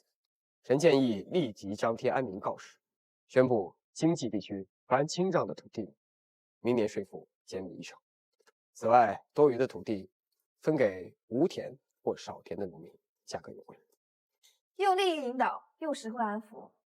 好，朕准了，即刻拟旨。都来看一下，这是朝廷新出的免税政策和分田布局图。乡亲们，他们给我们良地是为了给我们减税分田，我们之前被那些黑心的乡绅给骗了呀！陛下万岁，皇父大人英明！对，皇父大人英明！陛下万岁！北漠各部族基本稳定，边贸有序开展。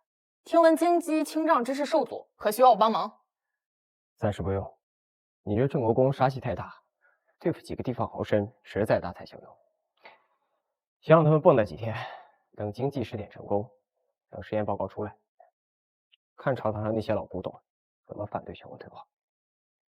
第1阶段的目标，搞定经济，做出样板工程。陛下，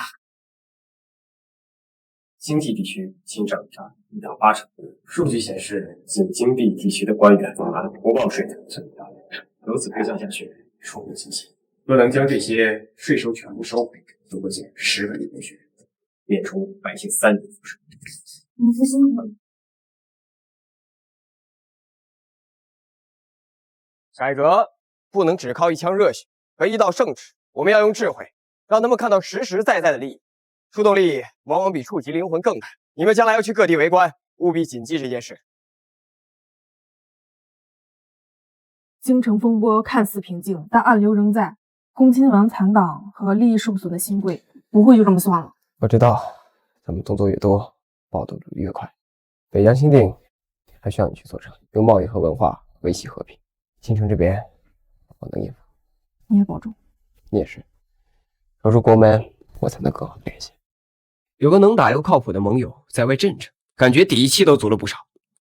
虽然过程有些波折，但是好在有了个好开头。荆棘也因为赋税暂时少了些，但吏治得到清明，民心归附，长远看利大于弊。接下来，我们应该把全农社和青壮结果结合起来，在经济试点新的税收。同时呢，理工学院也应该把重点放在水利工程和如何增加农作物高产的这件事。有时候和你在一起，我真的觉得每一天都长积极。内政的改革才刚刚开始，未来的路还很长。但身边有他，有这群充满希望的学子，有姚月这样的得力伙伴，无论什么挑战，似乎都值得期待。下一个5年计划，走起！陛下，皇夫，心想近日微有异动，虽主心稳固，然辅心之侧已有晦暗之气缠绕，像似恐有小人来自于远方，谨防外邪与内鬼的勾结。博士的意思是有每个想搞事情，而且朝内有机。北漠刚定，难道还有其他变化？非世道定之后，像似与商贾与记忆流转有关。技术窃取，经济渗透，这剧本我熟啊。孩子孩儿了，神仙保佑！让人毫发毕现，还有这望幽香，点上一炉，忘却烦恼。老板，新进的海外之货。这些海外之物价格昂贵，庶民之风渐起。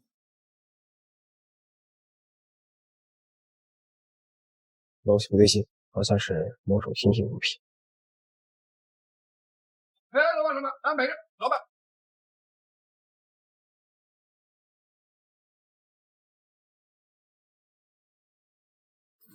陛下，这镜子不过是工艺确凿不全，它利润却高涨，关键是成王有效。我怀疑是能摧毁人意志的毒物。轻则损财，重则国家灭亡。其心可诛。皇甫，老夫家中的几个不孝子侄最近迷恋那忘忧香，最近精神萎靡，老夫怀疑此物有诈。王爷，此物是毒物，必须严禁。那些海外商人背景查清了吗？跟东南沿海的几大家的海上都有关。据说这背后还有倭人以及一个自称是九局一派的势力支持。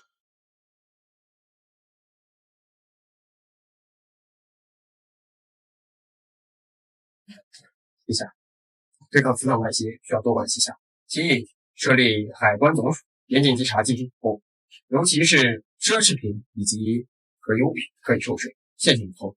其二，颁布禁令，严禁望幽香等香料香物，违者委以重处。第三，建立大夏监行，我国可以自行研究更加精美的物品以及器具，与国货对抗舶来品，多会市场。皇夫所言极是，尤其是这海关总署和皇家商行，可谓是釜底抽薪。朕准奏。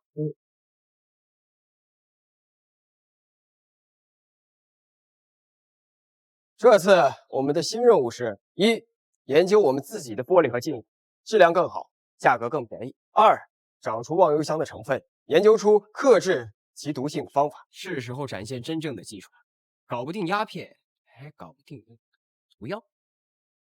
先生，大夏朝廷反应迅速，成立了海关和皇家商行，我们的货进来难度大增，忘忧香更是被直接禁止。无妨，本就是意料之中的事。让大夏的皇帝先忙活一阵，我们的重点是要拿到大夏理工学院的核心技术，尤其是那些能富国强兵的我们正在研究的新式肥料和高效水车的图纸，通知我们在京城的人伺机而动。是。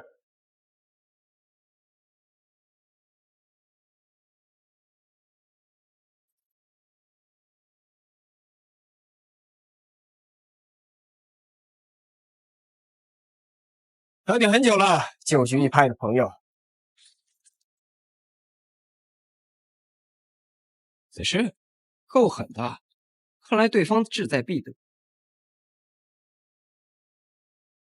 殿下，对方手段专业，直冲进口进来，看来9局一派贼心不死，上一次索赔很大，同时是什么？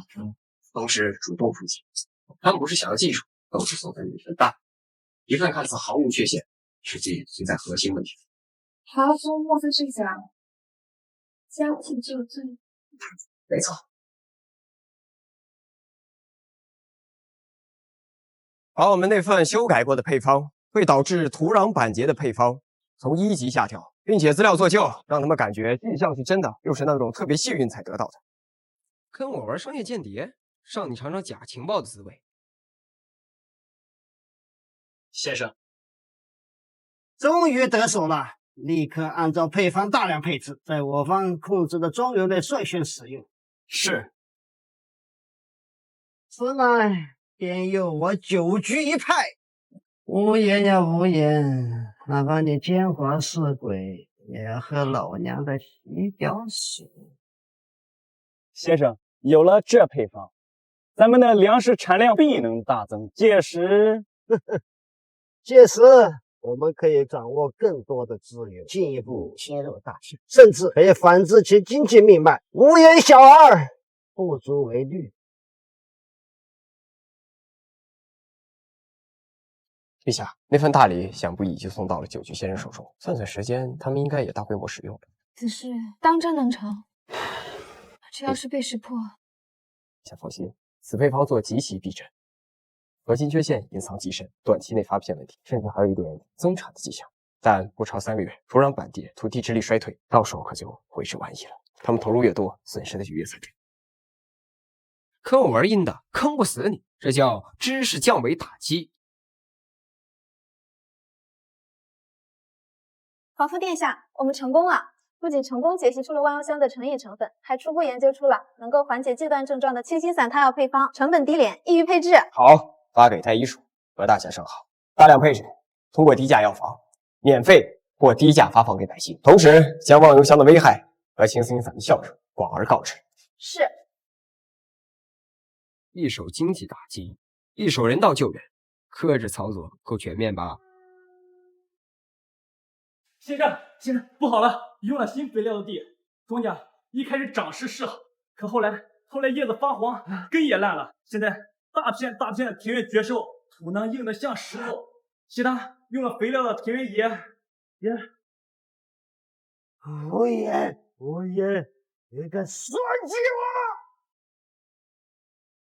我！完了，多年的积蓄，投入大量的人力物力，全完了。倭寇9局一派因施用错误肥料，名下庄园大面积绝收，损失惨重，内部动荡。其首领9级先生气急攻心，一病不起。好，皇夫一指甲配方，便胜过10万雄兵，兵不血刃，便重创此辽。此乃公卿之上策，老臣佩服。陛下，王爷过奖了，全靠对方配合。主要是对方太担心这件反派不行啊。9局一派受此重创，短时间内难以再兴风作浪，东南海患或可借此机会一举平定。陛下圣明，可命沿海水师加强巡逻，封锁其余残余盘踞的岛屿，允许他们以自由贸易分化区域，断绝9局一派的经济来源。好，经济战加心理战加一点点武力威慑，套餐服务包您满意。先生，各地势力被围剿，财路全部被断绝。燕王我也，非战之罪，乃志不如人也。值此盛世，当服役大白，敬陛下，敬皇父。星象祥和，地心与辅星交相辉映，大夏国祚，绵长可期。敬只来之不易的太平。来，我们共饮此杯。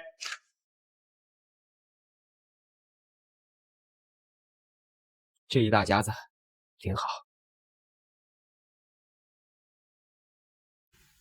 看来我们还有很多事情需要做。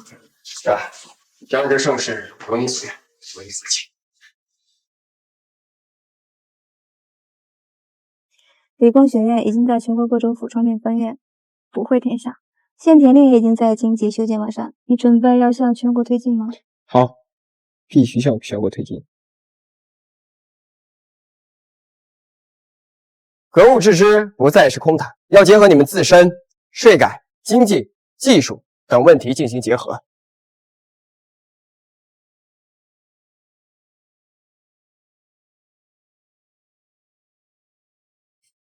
这一世有你真好。这一世与你开创此番盛世，此有憾。从澡堂裸奔到开创盛世，这穿越剧本算是圆满通关了吧？